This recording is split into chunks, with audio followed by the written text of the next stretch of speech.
হরে কৃষ্ণ। আপনারা দেখছেন আমাদের গীতা সংঘ আশ্রমের ছোট্ট একটি আপডেট। কাল হলো অক্ষয় তৃতীয়া, তাই আমাদের আশ্রমের সব ভক্তবিন্দু দেখেন,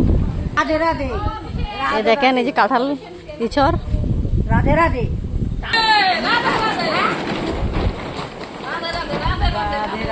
আর কালকে কিসের অনুষ্ঠান?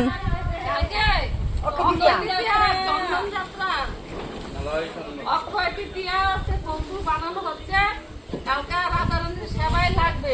ইচড়ও বানানো হচ্ছে। হ্যাঁ, ইচড়ও বানানো হচ্ছে। আমরা কচু শাক বানাচ্ছি। আম দিয়ে চাটনি হবে। এই যে আমাদের এই দীপিকা পিসি ভোগের জন্য আয়োজন করছে, উনি ভোগের রান্না রানবে। তাই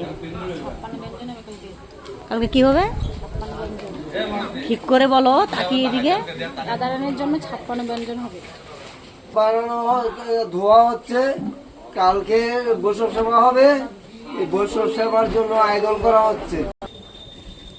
হ্যাঁ, কৃষ্ণ বন্ধুরা, আমি গীতা সংঘ আশ্রম থেকে বলছি। কালকে হচ্ছে আমাদের চন্দন যাত্রা উৎসব। অনেক লোকে চন্দন ঘষবে, বসানোর পরে রাধা মাধবকে মাখানো হবে, তারপরে স্নান করানো হবে গোবিন্দকে। তার জন্য এই উপলক্ষে আমাদের দিদিরা সব দেখুন কচু বানাচ্ছে, ইঁচড় বানাচ্ছে।